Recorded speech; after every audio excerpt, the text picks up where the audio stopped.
Good morning, good afternoon, good evening. Welcome to this campfire chat organized by the Carnegie Climate Governance Initiative on the role of trees in large-scale carbon dioxide removal. We have a fantastic set of speakers, guests with us who will share their experience. We planned for 5 and we got 6 because one of our team has decided to make the team even stronger. Thank you very much to WRI in China. I will ask them in a moment to introduce each of them. I just wanted to remind everybody that we hope to have a real discussion around a virtual campfire. So there will not be long speeches, there will be a few introductory remarks, and then we look forward to a discussion between the participants. And then toward the last third of this session, of the 60 minutes that we have, we will open for a question and answer session with the participants. For the participants to this event, please use the Q&A function on the Zoom application to post your questions. And if you see a question there that you already like, then please vote for it, because that will raise it in the priority list and the chances of it being addressed will be much higher. My name is Janos Pasztor. I'm the Executive Director of the Carnegie Climate Governance Initiative, C2G. We're a small foundation-funded initiative, and our focus, our mission, is to catalyze the creation of effective governance on these new emerging climate-altering technologies like carbon dioxide removal and solar radiation modification. It's important to mention that we're not here to promote those technologies. We're impartial about their use or non-use. One part of our strategy is to encourage conversations like the one we're about to have, because these conversations are a very important part of governance. We don't look at governance as just actions that governments do. Of course, in terms of the topic of this discussion, the role of trees in large-scale carbon dioxide removal, we know, and we've known from the IPCC for some time, that they are necessary. But how much, which technology, which approach, when do you apply them? Those are the part of the governance debate that we need to have. And especially nature-based technologies, nature-based approaches like afforestation, reforestation are and will be part of the solution. But the question is, what exactly is their role? What are the benefits? What are the risks? How to manage to maximize the benefits and minimize the trade-offs? And these are the big questions for which we need governance, because under good governance, we will be able to address those to the maximum benefit of society. So I will stop here. Our guests know much more about this topic than I do, so it's better if I leave time for them.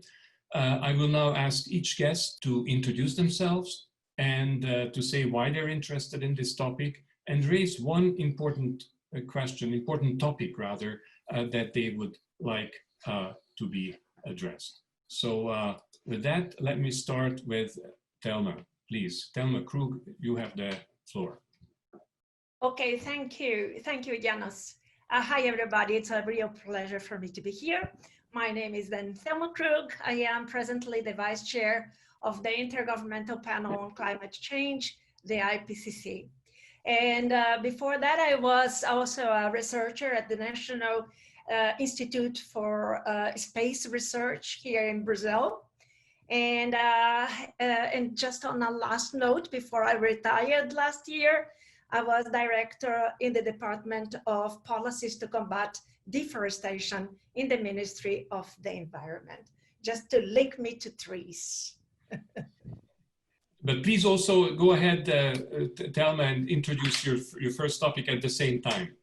Okay, so let me introduce my theme. So basically, why do we need, CDR, the carbon dioxide removal at all? Why do we talk also about large-scale CDR? So in this regard, I would like to refer to the IPCC special report on global warming of 1.5 degrees Celsius, which was approved by the member governments of the IPCC in October 2018. And in this report, we addressed, or the IPCC addressed, emission pathways to limit global warming to 1.5 degrees Celsius above pre-industrial levels until the end of the century. So in all the assessed pathways of the IPCC, the CO2 emissions are reduced to net zero globally around 2050. So this is a real challenge, since for some sectors, in particular energy, I would say, transport, this might be very difficult to be achieved. So we would need to have efforts to compensate these so-called residual carbon dioxide emissions. And then we would need to have efforts to be implemented in that regard. And also in some of the pathways that IPCC has assessed, before 2100, the end of the century, we may face temperature increase or warming be above 1.5 degrees Celsius. And then we would need a lot of effort to bring the temperature increase below that, so that we would limit the global warming to 1.5. And these pathways that go beyond 1.5, we call them overshoot pathways. Obviously, the more overshoot we have, the more excess of 1.5 temperature we have, the more we will require in terms of efforts to remove CO2 from the atmosphere. And there are several options that are being discussed to achieve this. So the integrated assessment models that have been assessed in the 1.5 special report relied more on two options of CDR. Basically the BECCS, the bioenergy with carbon capture and storage, and also afforestation and reforestation. So the scale and type of CDR vary widely across these 1.5 pathways, and also have different consequences for achieving the Sustainable Development Goals. So on a final note, I would like to say that the aim should not be on relying on large scale CDR, and we might discuss, you know, in the questions or so on, why not, but have ambitious emission reductions from all sectors and also behavior changes. So with this, Janos, I think that I just, you know, gave an overall picture of the CDR. Thank you. Thank you, and we'll come back to some of these points, but thank you very much, Thelma, and welcome to this event. Now let me go to Martin Frick, please, you have the floor. Thank you very much, Janos, and hello, everybody. My name is Martin Frick. I just joined the team around Dr. Agnes Kalibata, who is the special envoy for the UN Secretary General's Food Systems Summit in 2021. I've been before a senior director with UNFCCC, and before that, the climate change director of FAO. And my angle to that is actually since many years, the combination of food systems, agricultural systems, land use and climate change. And because I'm coming from a background of human rights, I really believe that the interface between the 2030 agenda, which is basically about poverty eradication, and the imperative of staying below 1.5 degrees really come together in the way we are producing, consuming, and distributing our food. And so when we are speaking about forests, I see forests as a part of our food systems. Forests are incredible storages for water also. They prevent landslides, and some of the innovative technologies that we are having is actually agroforestry, that we are basically combining the best of forestry with the best of agriculture. I think by means of introduction, it's important in all of these discussions not to create any hopes that there is one silver bullet, because in fighting climate change, we need absolutely everything. We need drastic reductions of emissions to zero, and we need removal of carbon out of the atmosphere. And the most functioning way, obviously, and I just checked that again, it's since 3.5 billion years operational, is photosynthesis. That basically cracks with the help of sunlight, CO2 into carbon and oxygen, and both is extremely useful because the former you can eat and the latter you can breathe. So yeah, maybe one sentence to the Food Systems Summit. This is just started with our first advisory committee. There will be 5 action tracks looking into that. One is particularly about the planetary boundaries, and here's an open invitation to participate. And wherever you are in the world, we will bring food systems dialogues to every country of the UN to trigger local and regional discussions around food. We will have a quite exciting open network of champions. And so if anyone out there feels particularly strongly about this nexus between food, poverty, and environment, here's an open invitation. You find us on the internet. And with that, back to you, Janos. Thank you, Martin. And you just set ourselves a new standard for sustainability, 3.5 billion years. That's quite a challenge. Okay, before going on to the next Li Fang, I just want to remind our participants, if you have a question, please post them on the Q&A part of the app, not on the chat, on the Q&A, please. Thank you. All right, so next would be Li Fang. Li, you have the floor. Thank you, Janos, inviting me to hear very interesting topic. I'm the country director of World Resources Institute in China office. And my colleagues and I come here. We have the strong team since WRI is a leading very important research for Chinese government, soft commodity supply chain. It's closely related to the food supply chain. It's becoming more and more important after or during COVID-19, since we believe that food and land system released more than 30% of the world greenhouse gas emission. And also we believe that food or soft commodity supply chain is a kind of the remedy for global governance or good global governance, since it is related to the climate mitigation, adaptation, biodiversity, and food security. Before I joined the WRI, I have been working for MEE, Ministry of Ecology and Environment, for more than 20 years. I was in charge of preparation of the COP15. So I think that topic is really linked to the climate and biodiversity. And that is true boundary, planet boundary. Echo Martin's word on that. And I'm going to share with you about some good practice in China on the farm eco redlining and farmland redlining. It's a good combination between the food supply and eco-conservation. The two key elements of the policy are compulsory and physical instrument. The policy or strictly regulation without disturbing by the city expanding and economic development. So it's really strict, and it's a part of the local government performance review indicators.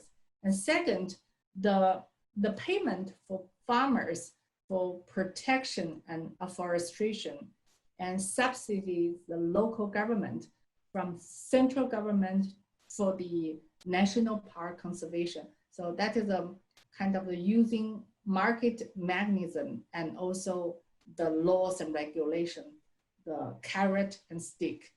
And result is 2020, the forest is increased 40 million hectares and 1.3 billion cubic meter compared to 2005. So it's already included by NDC.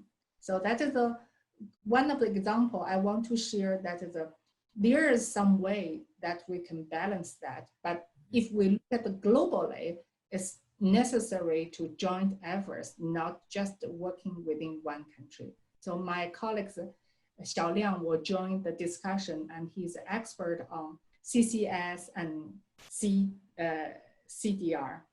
Thank you. Thank you. Welcome. Okay. Thank you very much. Then now I'd like to ask Artur to say a few words. Artur Runge-Metzger. Yeah, my name is Artur Runge-Metzger, and I am working with the European Commission, particularly dealing with European policies. And at the present point in time, what we are looking at is the European Green Deal that has been announced by the EU Commission. And that is there to achieve climate neutrality by the year 2050. And there I think I can pick up immediately from where Thelma ended, because the IPCC Special Report 1.5 was guiding us in these deliberations. Only that we were looking not just at CO2 neutrality by 2050, but we would like to accomplish all greenhouse gas emissions at net zero by the year 2050. And like it or not, and I think Thelma said it, it requires you to have a very close look at agriculture and forestry. Because in the year 2050, the remaining emissions that you have, and we talk here about emissions reductions well beyond 90% in Europe, but the remaining ones are to a large extent agricultural emissions, things that you cannot reduce, like methane emissions. And those remaining emissions you will have to balance fully in line with what is said in the Paris Agreement in order to make sure that you will not do any harm to the climate. And even if we were to look beyond the year 2050, we would have to become net negative. And therefore, carbon dioxide removals are going to be important. And I think the bandwidth has been explained very well by Thelma, because depending on how much you reduce in the early years, that will determine how much of these carbon dioxide removals you need in the later years. And I think if you look at the European model, we don't believe in the P4 scenario, where reductions come very late and you will have to have up to, I think it's around 1,000 gigatons of carbon dioxide removals.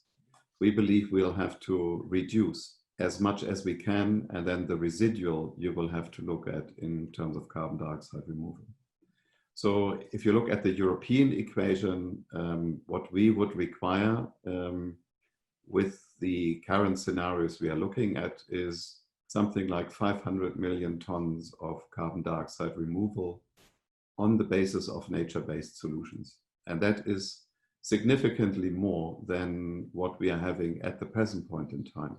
Because in Europe, we still have a net sink that is quite significant, but we would have to enhance that sink. And as you cannot create a sink from one day to the other, but we are now talking about the year 2050, we'll have to start now to think of the policy, how to enhance carbon dioxide removal. Mm-hmm. If you look at nature-based solutions, I think most of them have been mentioned already, whether it is afforestation, reforestation, but it's also the restoration of ecosystems in Europe. I think in the past 100, 200 years, we have taken into cultivation a lot of our peatland.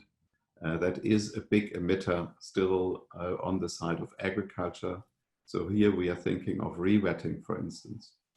And in order to get there, of course, we need to incentivize farmers to do this. So one of the concepts that we are playing around with is what some people call carbon farming. And that not only goes for agriculture, but it also goes for forestry. And there's quite a lot of interest in the different member states. And many of them have started with pilot activities. I mentioned the peatlands. There's a project in northern Germany called More Futures. So that is a system where they try to give incentives to communes to restore the wetlands in those areas and to pay on the basis of performance, very much what Fang Li was also mentioning, what is being thought of in China. From the policy side, what we want to do in the coming 2 to 3 years is to collect as many examples in Europe as possible, and then see what we can learn from those in terms of also the governance structure on how do you make sure that you have really captured CO2 and it's not a fake ton of CO2 that you have captured.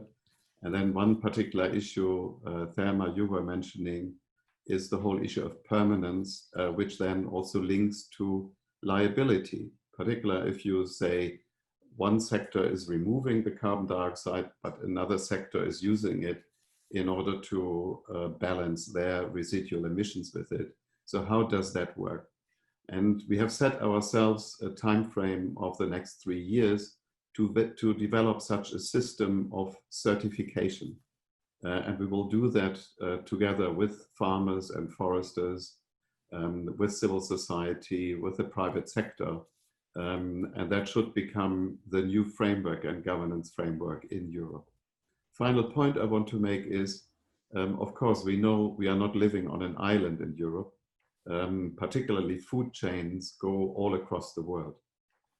So we will have to think beyond our borders to say what is happening, where does the soybean come from in Europe, where does the palm oil come from in Europe, and what does it mean in terms of direct and indirect land use changes in other parts of the world. This is a very difficult issue. Everybody who has been in the UNFCCC negotiations for more than a month will immediately know how difficult an area this is. So it's also going to be important to have talks like this, but also take them into the UNFCCC in the medium term again to see how can we resolve this so that the overall solution is a solution and not a fake solution where we just reshuffle carbon dioxide emissions or greenhouse gas emissions from one part of the world to the other, because that's definitely not a solution to the climate problem. Thank you. Thank you, Artur. And our last introductory speaker, Kelsey Perlman, you have the floor. Thank you. So I work on climate and forestry policies in the European Union for an organization called Fern. And today I'm also speaking on behalf of CAN International. So the point that I wanted to raise is about the need to address a multiplicity of variables when we talk about nature-based solutions. And I'm happy to hear that a lot of the presenters up until this point have mentioned the importance of SDGs, the need to really see how sustainable a massive amount of negative emissions might potentially be. But generally, I think we need to make sure that we're not just solving for carbon dioxide emissions and that we're using the discussion to also identify human and climate-caused degradation and identify what sort of activities we can then use to respond to that, which may have as sort of a co-benefit some negative emissions that are produced a little bit down the line. Because when we talk about natural negative emissions, it's quite clinical. It sounds like quite clinical of a term. And we need to sort of triple check that we are also considering lessons learned from previous types of either afforestation projects or other types of nature-based solutions, especially when it relates to consulting local and indigenous populations, looking at other ecosystem services beyond absorbing CO2, making sure that we're also taking into account the fact that our forests are more fragile in the light of climate change, so that when we do pursue policy choices around nature-based solutions, that they're not causing harm, which is why I think that the question generally about how much negative emissions that we need is a dangerous question and can be approached from a different angle. So you know, Thelma has already touched on it, but it's difficult to go into the IPCC scenarios that rely on significant amounts of negative emissions. And there are some IPCC authors that would come forward and say that these scenarios that rely much more heavily on removals are really more of a computer pipe dream than they would be feasible in reality because of some of the sustainability limits. And one that I would point to is the amount of bioenergy that are used in some of the scenarios. Have been some that have come forward, an author of the IPCC basically saying this is over in some of the higher scenarios like P3 and P4, this is a higher amount of bioenergy than the IPCC itself would consider sustainable. So, you know, there are real questions about the ecological limits of relying on really a large amount of nature-based solutions. So understanding that, we can approach the discussion from a little bit different of a perspective and looking at sort of what types of activities could we undertake that would repair what has become unsustainable. And then we can start looking at some of the large-scale problems in the world of forestry and agriculture that have not yet been resolved. So you can look at things like the report that just came out at the end of last year on the New York Forum for Forests, where they had their 5-year assessment of the state of affairs in forests, and it was not very positive. It basically showed that since 2000 all the way up to 2018, the rate of tree cover loss has increased by 43%. So that's definitely a challenge that can be tackled and will have as a result the production of negative emissions. You can look at the state of biodiversity in the recent IPBES report saying that up to 1 million species are currently threatened, and understanding that we have degradation across all continents that need to be addressed. And then, of course, the increase in pests and droughts everywhere that will require adaptation strategies that are coherent. So when we start to see where these issues are, you start to see more clearly where we should focus, what sorts of activities we should undertake, and especially who we should be talking with. So, you know, here comes the question of making sure that we're talking to indigenous populations that are sitting on top of upwards of 300 gigatons of carbon that is stored in lands across the globe. So, you know, I'll end this by saying that this topic of natural negative emissions really underlines the importance, and it's already been mentioned, but of linking the climate and the biodiversity agendas. Because when you start looking at areas that need to be addressed and you start thinking of restoration and, you know, what you can achieve when you link a locally determined restoration agenda and start delivering on those activities, you realize that that is a much better risk strategy because it's tackling so many things beyond CO2 than basically allowing anybody or anyone to plant a tree anywhere, which I think many of the experts around the table would agree is not necessarily the best strategy. So I think making sure that the conversation stays very wide and we address things that go far beyond CO2 is very important in the governance discussion about how we do this correctly and avoid repeating mistakes from the past. Thanks. Thank you, Kelsey. And we're a little bit behind our schedule, but we have time for a little bit of discussion now before we open the Q&A. I would just like to remind the participants that don't just put up your questions, but if you like a question there, please vote on it. As I said, that will raise it in the list of priorities and hopefully will have a higher chance of it being responded to. So we've heard many interesting points here. Thank you. And I have enough questions that could keep us busy for many, many hours. But let me start by something that is often referred to as the moral hazard. And I would actually like to start with Thelma, but maybe the others can pitch in as well, is that the problem of, you did say, Thelma, in your presentation in the beginning that, of course, it's essential that we have the emissions reduced. And a number of other colleagues have also addressed that. But still, many people who are involved in this discussion are worried that this will just simply introduce this moral hazard, that it will take away the pressure from doing what we really have to do first, which is the emission reduction. So how can we address that? Not just that part of the moral hazard, but on the other side, that maybe we're overhyping the role of trees in removing carbon because of their relatively limited potential compared to what we might have to do.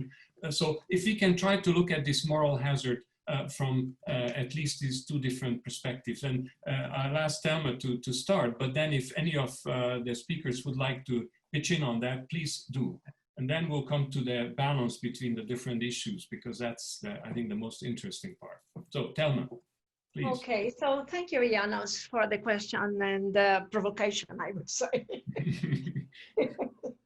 Yes, obviously, in the ideal world, you would say that everybody, you know, all the countries would do their business in terms of emission reductions in all sectors, which is difficult. I think that I mentioned basically the CO2, the carbon dioxide, but obviously, you know, the IPCC said parallel to zeroing the CO2 emissions by around 2050, we would have also to have parallel reductions in all known CO2 emissions as well, in particular, you know, methane, which besides, you know, helping to mitigate climate change, would also contribute to a better health.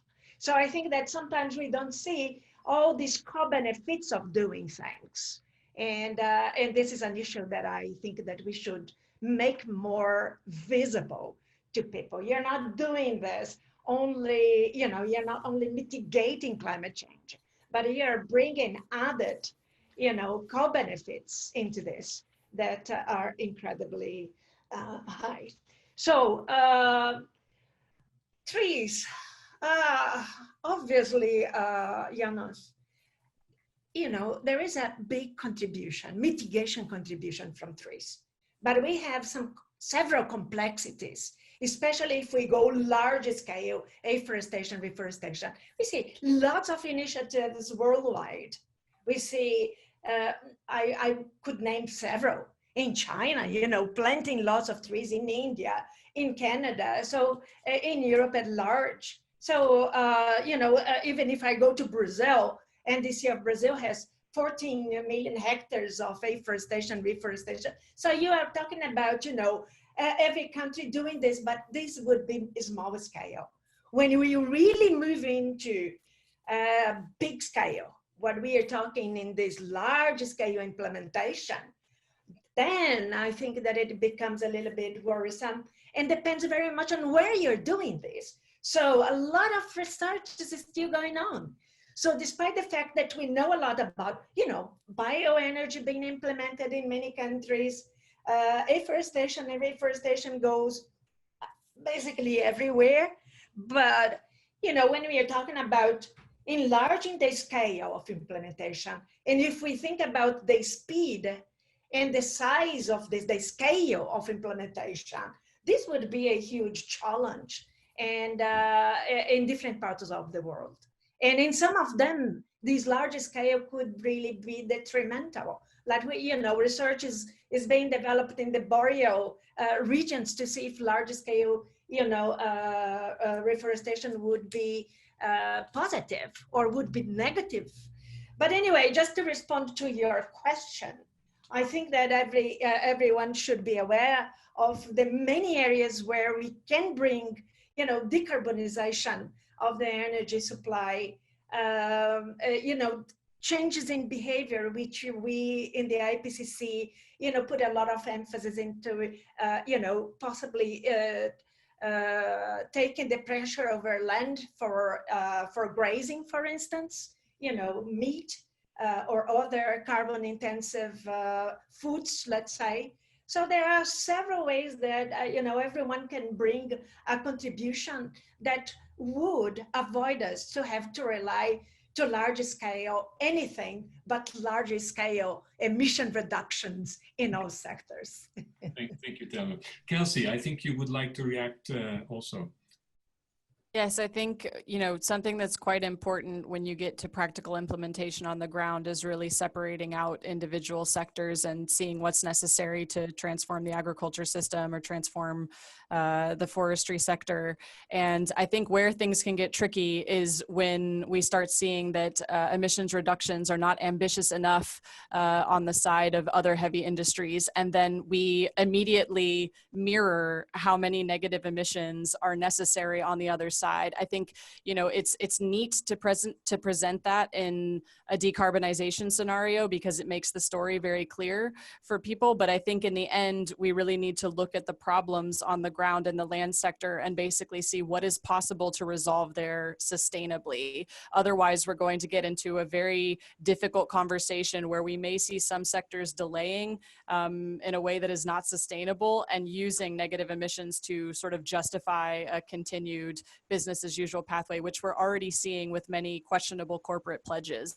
So I think decoupling the needed emission reductions from the very large potential for natural negative emissions is an important way to prevent this sort of delay. Mm-hmm. Okay, thank you. Unless any of you would like to follow on this, I'd like to throw in another topic because a number of you have raised the issue of balancing different components: food, biodiversity, carbon, of course, since that's what we're starting with, and so on. So, and also mentioning different ways of doing it. Lee, you talked about carrot and stick. Arthur, you talked about incentivizing. And Martin, you talked about at the global level how you balance these different big picture things. So I'd like to see if we can have a little discussion about this, and maybe starting with Lee, if you could sort of ask Artur of how he does the incentives and have an exchange between the two of you of how it looks like in the EU and China. And then we come to Martin, and then any of you who would like to join into that discussion will be more than welcome. And I can just see that there are quite a few questions coming up, so we will probably switch to the question and answer mode in a few minutes because there's a lot of interest out there. So Lee, you. Thank you, Janos, raising this question. Not so difficult, but it's really need cooperation with Europe, and especially for food supply chain. According to WRI's recent research, that is, although China is the biggest consumer or buyer country in soybean and second buyer of the palm oil and some other soft commodities. And if we look at the carbon footprint, since if you look at in detail, China buy those issues in the south part of the Brazil, and that part is deforestation less than north part of the Brazil. Then however, for the other country, the carbon footprint is even higher than China. It surprised me. And so that means we really need the cooperation in that issues. And it's related to COVID-19, people more emphasize on food supply chain, security of the supply chain. And also, if we think about the sustainable trade issues, that relate to the global trade system. And it's also the sensitive time for the world to think about the trade or rethink about how about the trade can help the sustainable development. And beside of that, I do believe the green finance, or in Europe, you call it the sustainable finance, that's really helpful. Last weekend, we talked with the CBIRC, China Bank and Insurance Regulatory Committee. They have really positive idea on how the banks can support such kind of the sustainable activities or giving some incentive to those good performance. So thank you for raising that question. We are eager to cooperate with the EU especially there are so many opportunities in biodiversity, in high-level dialogue. So looking forward to that. Thank you. And so Artur, any quick provide some technical support. Just to say, we look as much forward as Fang Li is looking forward.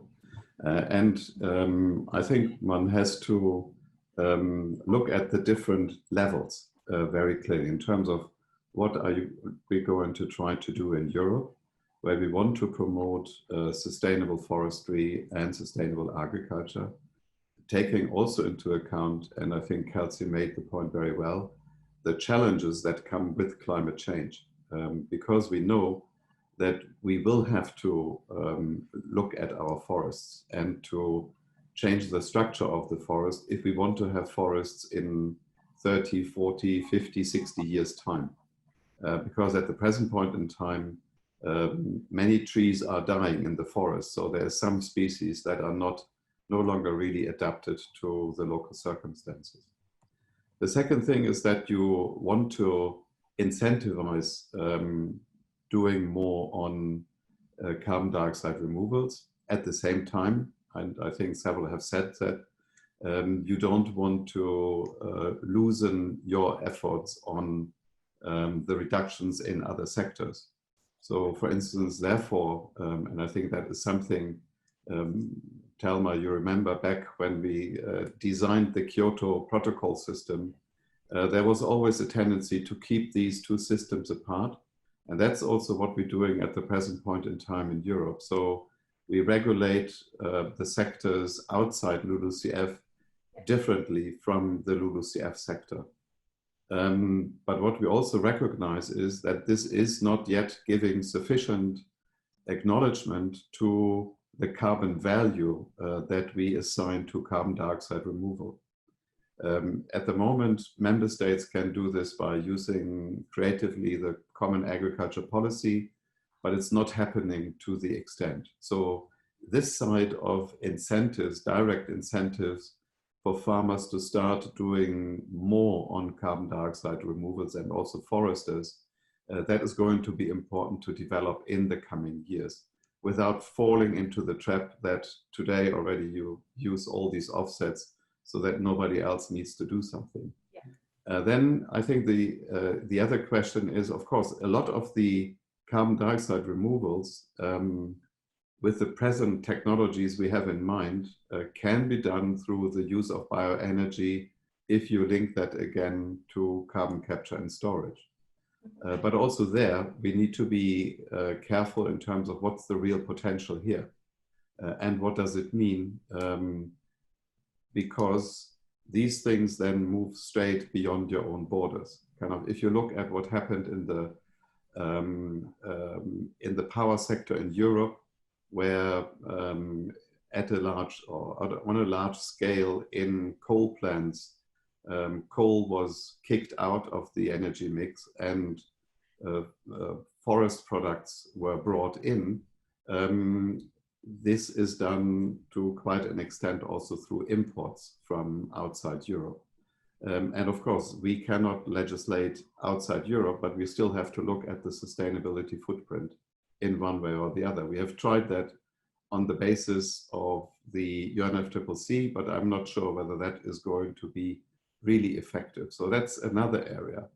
And then the whole area of Fang Li, you were mentioning the supply chains. And I think first and foremost here, we need to have more transparency on, we all talk about the carbon footprint and it's more easily said than done. So also seeing where is this coming from, what does it do? But even if we know where it's coming from, it might have indirect effects in a completely different place in this world.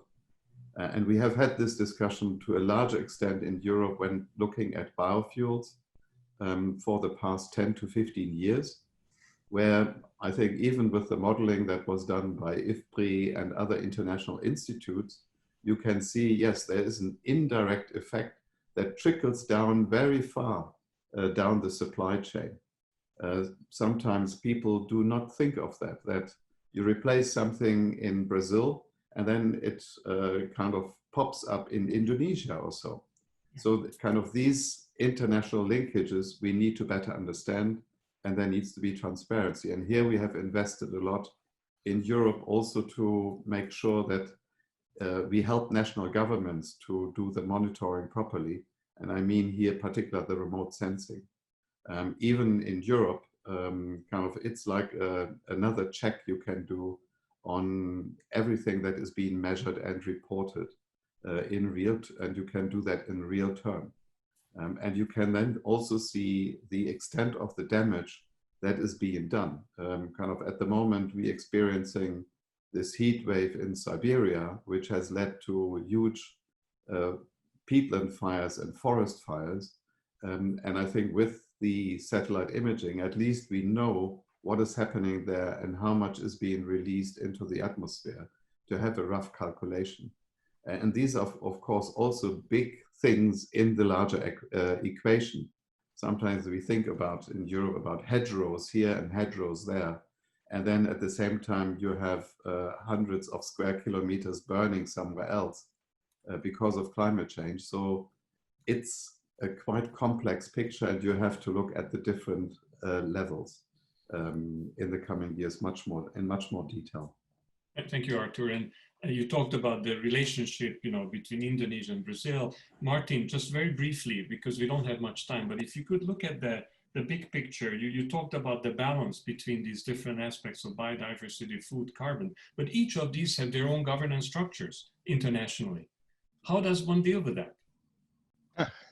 That's a good point. I mean, in all of the 17 SDGs and almost 200 indicators, it's incredibly complex, and you add the climate agenda to it. But if you are on a piece of land, it suddenly becomes manageable. And I think the key the key issue to really understand the complexity and work with it is the way in which we look at smallholder farmers. And I'm saying smallholders because they are still the people who nourish 70% of the world. They are the large majority of the poorest of the planet. And it's maybe the biggest unharnessed possibility to fix the climate crisis if we only start to understand that they are not only supposed to squeeze out the last bit of productivity out of a piece of land to produce food, but it's in their very hands that many of our life support systems can be rebuilt. And remote sensing, and I think the progresses in remote sensing combined with progresses in blockchain technology can, as a vision, really give us a system in which small farmers worldwide might be able to sell on a global market a commodity which is really sought after, and that would be CO2 sequestration. There are all sorts of difficult questions here, and one of the big questions really is governance, and how do you get that money to the smallest smallholder farmers? But I think technologically, we are very close to really have direct interactions. And in terms of fighting poverty, that would be a change of a paradigm, because then these poorest people of the planet wouldn't be recipients of aids, but they would be business partners providing us with something that we urgently need. And back to you, Janos. Perfect. Well, that's really good. And that, of course, will involve lots of consultation with those farmers, indigenous people, as Kelsey reminded us earlier. Now, Paul, thanks you for joining us also in picture, and I see lots of questions. So why don't we try to pose a few of them? We obviously can't deal with all the questions because there were many, at least not within the 60 minutes that we have. So Paul, over to you. Okay, thank you very much, and good day to everybody. Thanks for all the questions that have come in. The first one, the one that was most popular, Janos, was what are the obstacles for large-scale CDR globally, which came from Brian McHugh. And I'll give you two, and then you can select. And then another one was it's a collective of questions. Ben Farwood posed a question around research, and Mary Valentine Florin also had a question around research. And this is, to what extent is current research, so recent modelling from Bronson Griscom, for example, driving the policy solutions and priority settings? And how aware are people of in those processes of new research, and how can you deal with the uncertainty in that research? There's a great deal of uncertainty within the net benefits of nature-based approaches. So what kinds of research should be done, how, and so on to achieve a sustainable, effective, and socially acceptable future? Fantastic. So let's have a go. And so there are really two questions, and we can just open the discussion on both. The first is, what are the obstacles? And the second one is, what kind of research? I'd like to add to that second question is that, should we do more research before making big plans for carbon removal using trees, or not? So who would like to take a first go at this? Either the research or the obstacles? Thelma, please. Well, I'll go for the research very quickly so that everybody can have a go. There was one point that I didn't mention, that IPCC does note in the report, both the global warming of 1.5 and also the land report also that came after, that large scale afforestation, reforestation is unproven, the benefits. So there is a lot of let's say research needs to see the potential implications of large scale on soil, on nutrient cycle, on water demand, on biodiversity. Even there is no single answer that if you reforest is going to be beneficial, to biodiversity, for instance. And also, I already mentioned the issue on albedo, what you plant and where you plant, which might not be as beneficial in the boreal regions as it might be in the tropical regions, because of the dynamics of the systems in tropical, which makes the greatest potential for the net temperature reduction in the tropics than it's in the boreal. Is in the temperate regions, this is still a research issue. So it's not quite there yet. So the literature today is still lacking a comprehensive review on the topic of the albedo and the larger scale implications to soil, water, biodiversity, and many other sustainable development goals. Yeah, just to be quick. Okay, thank you, Thelma. Anybody? Yes, Artur, please.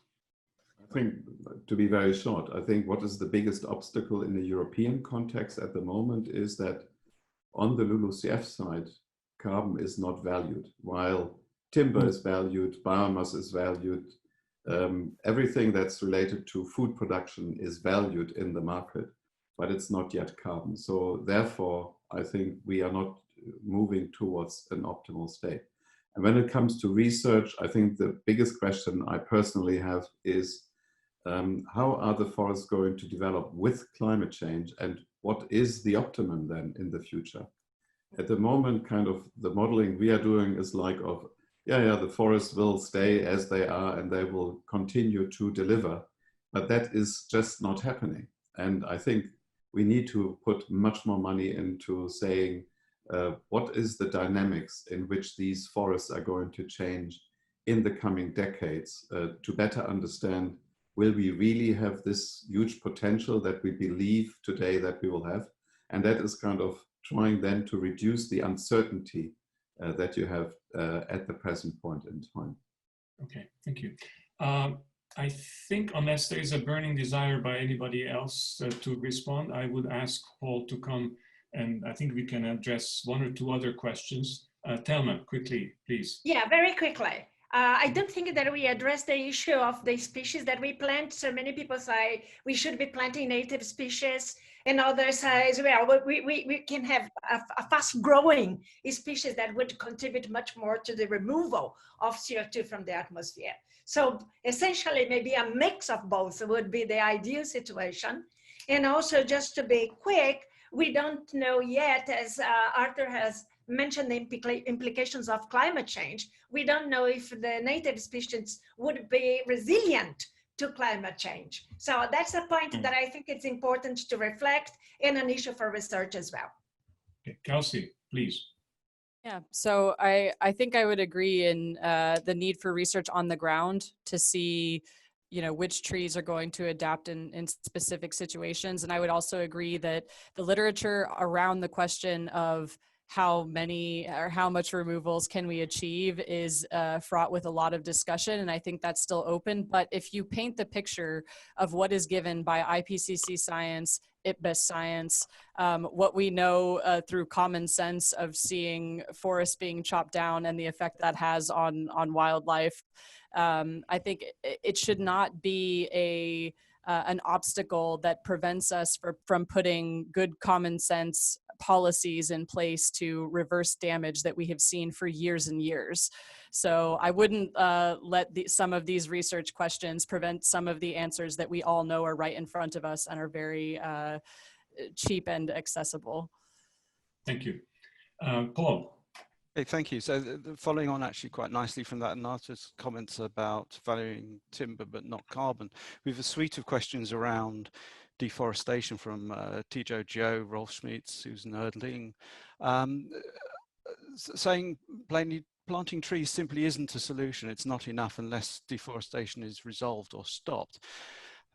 How can that happen? how can deforestation be addressed, particularly when timber is being used in bioenergy, for example? Thank you. That's a easy one. Anybody would like to have a first go at that? Artur, and then Thelma. I think the link between deforestation and bioenergy, I think that's probably to a lesser extent happening, because what we see is, at least in Europe, kind of the bioenergy that you get from forests is mainly coming from managed forest. So one of the purpose of that forest is also using residues and so on for bioenergy, while the kind of the logs are used for pulp, paper, timber, you name it. Many things that are also important to battle climate change, because it's about material substitution. If you look at the construction sector, cement produces a lot of CO2. If you would use wood in many places, kind of you would have a much smaller carbon footprint and something that you can much more easily recycle in the economy. So I think the deforestation issue, as far as I can see, is very much linked to the demand for food products. So it's agriculture driving a lot of that deforestation across the world. So I think that is something where we need to look at, what are the types of foods we are consuming and what are we using those things for? So I think there we need to have a debate. And that is kind of not easily to stop from one day to the other. On the contrary, and Martin, you come from the FAO, you know the numbers in terms of if consumption in terms of livestock products continues to rise and the size of the middle class in the whole world is going to rise, demand for meat products is going to go up. And that means you will have the impacts on land use. I think that is something that requires a much deeper discussion. Thank you. Thelma, and then Lee. And then there is a big challenge from Martin for the Food System Summit, but we'll come back to that. Thelma. Okay, all right, very quickly. So it's a challenge if you want to say, have deforestation zero everywhere. Globally, it's going to be a challenge. But if I take my IPCC hat off, I'm gonna, bring a little bit of the Brazilian experience. Like, you know that we still have 80% of the Amazon, biome, forest in the Amazonian biome standing up. So there is a lot of forest over there, and obviously we wanted to keep it. We have been successfully reducing deforestation, or had been successful in reducing deforestation from 2004 to 2012. 80% of reduction in deforestation in this very short period of time. Now, obviously, there are other, political interests, but it is very interesting that in Brazil, because Artur mentioned the issue of, deforestation for agriculture. In Brazil, the agribusiness says we don't need to chop down a single tree in Amazonia to continue our business. and even enhancing it. So I would go about to say that, you know, obviously reducing emissions from deforestation is much better than having had to rely on large scale afforestation and reforestation because of the time that we have in terms of, you know, the emissions from deforestation, which in developing countries are basically instantaneously oxidized because we don't know too much on harvest wood products. So that's the basically issue of afforestation and reforestation, taking a long time, especially with native species, to really recover that amount of biomass that or carbon that was lost to the atmosphere from the deforestation. So there needs to be this understanding. Although I can see that in some parts of the world, deforestation is a need to, as Artur said, to expand agriculture and pasture. Yeah. Thank you, Thelma. And I'm afraid that we've run out of time, and it's terrible because we're talking about trees. I feel like here's an iceberg. We've just touched the tip of the iceberg.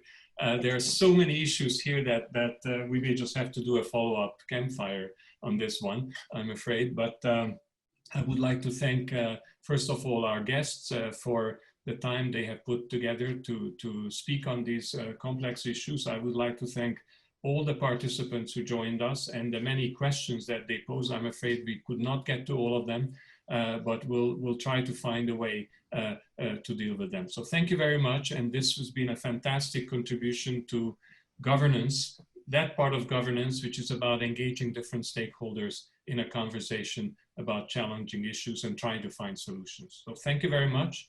And have a good day, everybody. Bye-bye.